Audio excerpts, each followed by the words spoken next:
តើអ្នកដឹងទេថាកងទ័ពជើងទឹកកម្ពុជាបានទទួលនាវាចម្បាំងទំនើបមួយដែលមានសមត្ថភាពផ្លាស់ប្ដូរការការពារដែនសមុទ្ររបស់កម្ពុជាបានយ៉ាងខ្លាំងនៅក្នុងពេលបច្ចុប្បន្ននិងនៅនាពេលអនាគតនោះគឺនាវាចម្បាំង Frigate លេខ622នឹងត្រូវបានគេដាក់រហស្សនាមថាកោះកុងសែនជ័យវាគឺជានាវាប្រភេទ Type 056C ដែលមានប្រភពជាច្រើនចាត់ទុកវាជា Corvette ឬក៏ Light Frigate ហើយត្រូវបានចិនបានផ្ដល់ជូនមកកាន់កម្ពុជាក្នុងជំនួយការពារជាតិប៉ុន្តែមានសំណួរសួរមួយថាតើនាវា Frigate លេខ622របស់កម្ពុជាមានសមត្ថភាពអ្វីខ្លះហើយអ្វីបានជាវាមានសារៈសំខាន់ចំពោះកងទ័ពជើងទឹករបស់កម្ពុជាថ្ងៃនេះ Carry Report នាំអ្នកទាំងអស់គ្នាទៅស្គាល់ពីនាវាកោះកុងសែនជ័យលេខ622ឲ្យកាន់តែច្បាស់ Type 56គឺជាគ្រួសារនាវាចម្បាំងទុនសាររបស់ចិនដែលត្រូវបានរចនាឡើងសម្រាប់បំពេញបេសកកម្មដូចជាការល្បាតការការពារដែនសមុទ្រការប្រយុទ្ធលើផ្ទៃទឹកនិងការការពារតំបន់សមុទ្រសំខាន់ៗសម្រាប់កម្ពុជានាវាដែលទទួលបាននោះគឺ Type 056C ដែលជាកំណែទម្រង់សម្រាប់នាំចេញនៅក្នុងឆ្នាំ2024ចិនបានប្រកាសអំពីការផ្ដល់នាវាប្រភេទនេះចំនួន2គ្រឿងដល់កម្ពុជាដើម្បីពង្រឹងសមត្ថភាពដែនសមុទ្រដល់កងទ័ពជើងទឹករបស់កម្ពុជាហើយនាវាដំបូងដែលមានលេខ622ត្រូវបានប្រគល់ជាផ្លូវការនៅខែមេសាឆ្នាំ2026មកដល់ប្រទេសកម្ពុជាហើយអ្វីនាវាចម្បាំង Frigate 622មានសារៈសំខាន់សម្រាប់កម្ពុជាមុនពេលទទួលបាននាវាប្រភេទនេះកងទ័ពជើងទឹកកម្ពុជាពឹងផ្អែកជាចម្បងទៅលើនាវាល្បាតនិងនាវាទំហំតូចជាច្រើនប្រភេទការមកដល់របស់ Type 056C មានន័យថាកម្ពុជាមានវេទិកាចម្បាំងលើសមុទ្រដែលមានសមត្ថភាពខ្ពស់ជាងមុននិងអាចការពារដែនសមុទ្ររបស់កម្ពុជាបានយ៉ាងមានប្រសិទ្ធភាពពីការរំលោភបំពាននិងការគំរាមកំហែងពីខាងក្រៅតាមប្រភពការពារជាតិពណ៌នាថានាវាចម្បាំង Frigate លេខ622គឺជានាវាទំនើបបំផុតមួយដែលនឹងចូលមកបម្រើកងទ័ពជើងទឹករបស់កម្ពុជាវាអាចជួយបំពេញបេសកកម្មបានដូចជាការល្បាតដែនសមុទ្ររបស់កម្ពុជាការការពារដែនទឹកការត្រួតពិនិត្យតំបន់សមុទ្រនិងការប្រយុទ្ធប្រឆាំងនាវាលើផ្ទៃទឹកដែលមានការគំរាមកំហែងមកលើដែនទឹករបស់កម្ពុជានិងការគ្រប់គ្រងបេសកកម្មសន្តិសុខតាមសមុទ្រ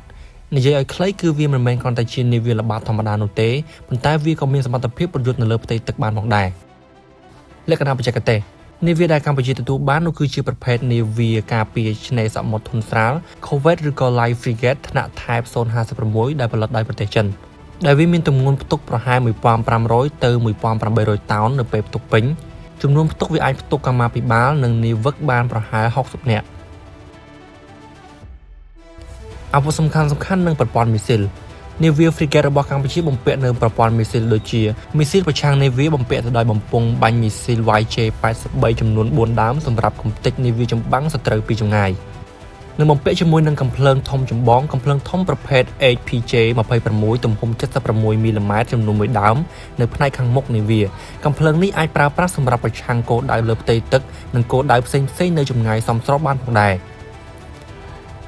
នាវា Frigate របស់កម្ពុជាក៏មានបំពាក់នឹងប្រព័ន្ធការពារដែនអាកាសបំពង់មីស៊ីលបាញ់ការពារដែនអាកាសរយៈពេលខ្លីប្រភេទ FLN 3000ឬក៏ HQ10 នេះមានន័យថាវាមានសមត្ថភាពក្នុងការការពារខ្លួនពីសត្រូវដែលនៅលើអាកាសដែលរ៉ាដាររកឃើញហើយចាត់ទុកថាជាការគំរាមកំហែងនេះគឺវាមានសមត្ថភាពពិសេសជាងនាវាដែលកម្ពុជាបានប្រើប្រាស់ពីមុន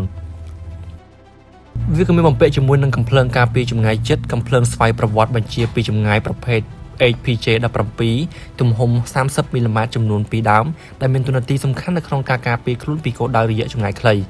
វាក៏មានបំពាក់ជាមួយនឹងប្រព័ន្ធប្រឆាំងក្រោមសមុទ្រអ្វីដែលធ្វើឲ្យវាមានលក្ខណៈពិសេសបំផុតនោះគឺវាមានបំពាក់នៅបំពង់បាញ់គ្រាប់បែកក្រោមទឹកឬក៏ Torpedo សម្រាប់ទប់ទល់នឹងនាវាមួយទឹកដែលនៅក្រោមផ្ទៃទឹកបានផងដែរចំណុចទាំងអស់នេះហើយដែលធ្វើឲ្យនាវា Frigate ថ្មីរបស់កម្ពុជានេះមានសមត្ថភាពការពារខ្លួនបានយ៉ាងល្អជាងនាវាល្បាតធម្មតាដែលកម្ពុជាធ្លាប់បានប្រើប្រាស់ក្រៅពីអាវុធនាវាចម្បាំងទំនើបត្រូវការប្រព័ន្ធស្វែងរកនិងតាមដានគោលដៅ Type 056C ត្រូវបានរាយការណ៍ថាប្រើប្រព័ន្ធរ៉ាដាដែលមានសមត្ថភាពកាន់តែប្រសើរជាង Type 056A មួយចំនួនដោយមានការរាយការណ៍ពីប្រព័ន្ធ SR 2410C ប្រព័ន្ធនេះមានតួនាទីជួយនាវិកក្នុងការស្គាល់ស្ថានភាពជុំវិញនាវាស្វែងរកគោលដៅនិងគ្រប់គ្រងការគ្រប់គ្រងប្រតិបត្តិការនិយាយងាយយល់នាវាចម្បាំងមិនអាចពឹងផ្អែកទៅលើកាំភ្លើងតែមួយមុខនោះទេរ៉ាដាប្រព័ន្ធតាមដានប្រព័ន្ធទំនាក់ទំនងប្រព័ន្ធបញ្ជាការគឺជាផ្នែកសំខាន់នៃសមត្ថភាពប្រយុទ្ធដ៏មានប្រសិទ្ធភាពរបស់វាតួនាទីរបស់វាសម្រាប់កម្ពុជាតួនាទីសំខាន់របស់នាវាប្រភេទនេះគឺការការពារផលប្រយោជន៍និងសន្តិសុខនៅក្នុងតំបន់សមុទ្រកម្ពុជាពីការគំរាមកំហែងផ្នែកដែនទឹករបស់កម្ពុជាបានយ៉ាងប្រសើរជាងមុនកម្ពុជាមានឆ្នេរសមុទ្រដែលភ្ជាប់ទៅកាន់ឈូងសមុទ្រថៃហើយមានកោះនិងតំបន់សមុទ្រសំខាន់ៗជាច្រើនដូច្នេះការមាននាវាចម្បាំងដែលអាចធ្វើប្រតិបត្តិការនៅលើសមុទ្របានយូរជាងនាវាល្បាតទំហំតូចអាចជួយពង្រឹងសមត្ថភាពត្រួតពិនិត្យ ការពារដែនសមុទ្ររបស់កម្ពុជាបានយ៉ាងមានប្រសិទ្ធភាពជាពិសេសវាអាចមានប្រយោជន៍នៅក្នុងការធ្វើបេសកកម្មដូចជាការល្បាតការខ្លំមើលការឆ្លើយតបចំពោះហេតុការណ៍នៅលើសមុទ្រការមកដល់របស់ Navy Frigate 622មានន័យដូចម្ដេចការទទួលបាននៅ Navy Frigate 622មិនមែនមានន័យថាកម្ពុជាក្លាយជាមហាអំណាចកងទ័ពជើងទឹកភ្លាមៗនោះទេ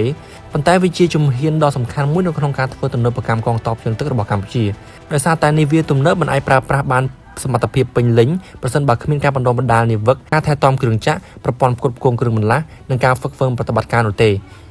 អនាគតកងទ័ពជើងទឹករបស់កម្ពុជាអ្វីដែលធ្វើឲ្យគួរចាប់អារម្មណ៍ជាងនេះទៀតនោះគឺកម្ពុជានឹងត្រូវបានរាយការណ៍ថាទទួលបាននៅថែប 056C ចំនួន2គ្រឿងដែលមានន័យថានៅពេលនាវាទាំងពីរនេះចូលប្រតិបត្តិការពេញលេញកងទ័ពជើងទឹកកម្ពុជានឹងមានសមត្ថភាពខ្លាំងជាងមុនអរគុណសម្រាប់ការតាមដានទស្សនាបើសិនជាអ្នកនរគ្នាចូលចិត្តវីដេអូវិភាគអាវុធនិងបច្ចេកវិទ្យាយោធាកុំភ្លេចចុច Like Subscribe ចុចកណ្ដឹងដើម្បីទទួលបានវីដេអូថ្មីៗជួបគ្នានៅវីដេអូក្រោយ